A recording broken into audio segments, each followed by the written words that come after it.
That was nothing but pure cinema. Pure cinema. City Pool delivering like it regularly does this time of year.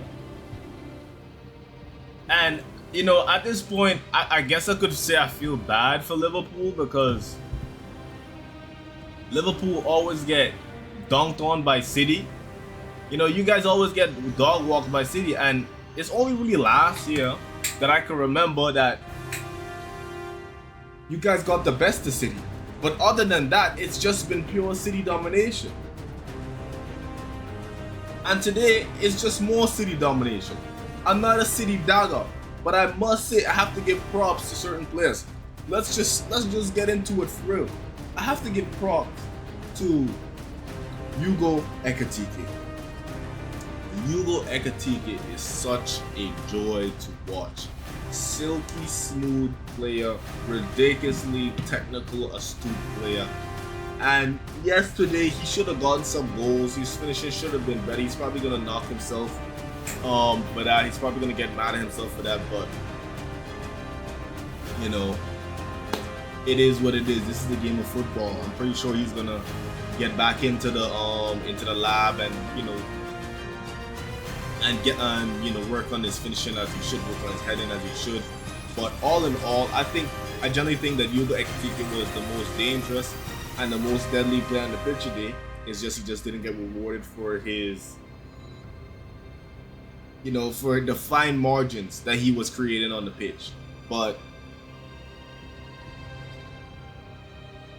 I mean, who needs fine margins when you have a player like Dominic Szoboszlai in your team? That free kick from Dominic Szoboszlai was wow. It was crazy. It sent me into pure ecstasy. That was a ridiculous free kick. You can see all the reactions on the live, by the way. Dominic Szoboszlai, in my opinion, and I tweeted this, I generally think Dominic Szoboszlai is better than Declan Rice at free kicks. You can't change my mind anymore. Dominic Szoboszlai is better than Declan Rice at free kicks. That free kick today, there was no chance of saving that. I'm pretty sure that was either a knuckleball or outside the boot. I think it's more outside the boot. Outside of the boot, dips around the wall and curls in to the far right of the net. Top corner, by the way. It's just something about Dominic Szoboszlai standing over the free kick, standing over the dead ball against the biggest teams in the world that just gives him this aura of calmness and this clinicality that he constantly proves again and again and again and again and again. Dominic Szoboszlai, I tip my hat to you. And I would have said, wow, that was probably one of the best free kicks of the year if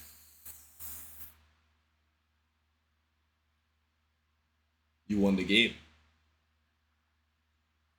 If you won the game. But that's the thing. Dominic Szoboszlai, Liverpool, Man City happened. Man City happened. Erling Haaland, great flick on to Bernardo Silva, gets the equalizer. The fight still left in City.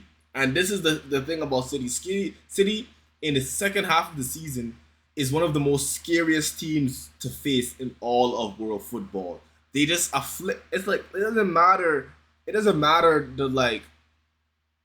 the players they have. It's like the City badge just flips a switch in these players and they just start to perform and on all cylinders. They get the equalizer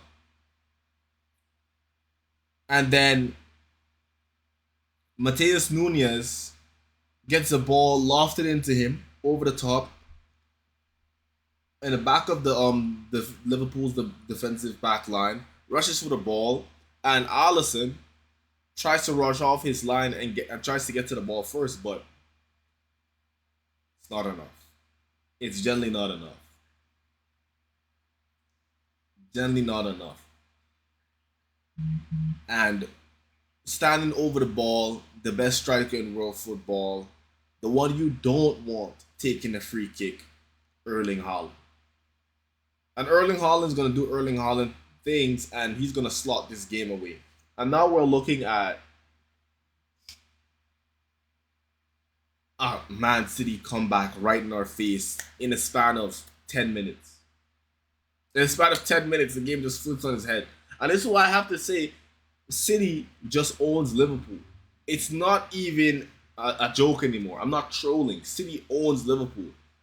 They own them for the last 8 years. It's been Liverpool or City, and only 2 of those have been City.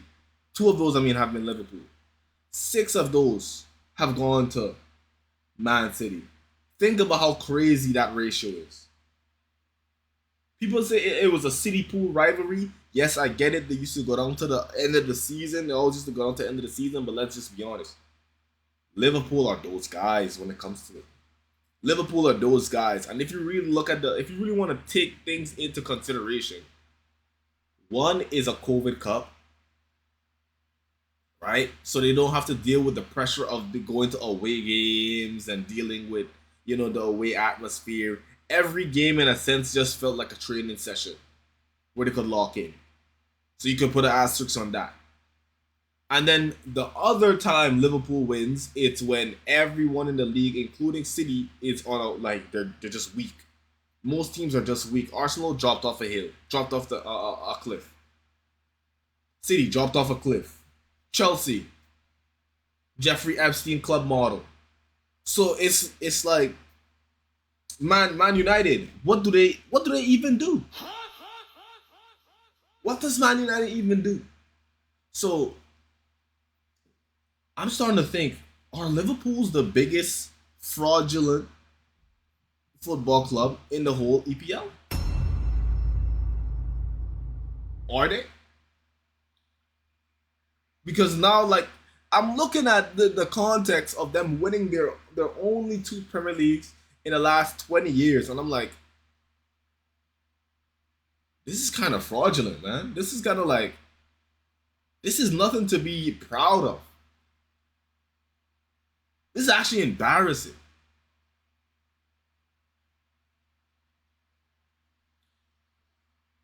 And then in the final moments of the game, what should have been a Ryan Cherky goal, Szoboszlai running to get the ball, fouls Haaland, tries to pull it back, and then Haaland pulls Szoboszlai back as they both race for the ball, and it ends up being a red card to Szoboszlai and a free kick to Man City. And it just ends in pure chaos. Like I said, pure cinema. Like the video. Hit the links in the description. What a game. I'm going to see you guys in the next one. Bang and peace.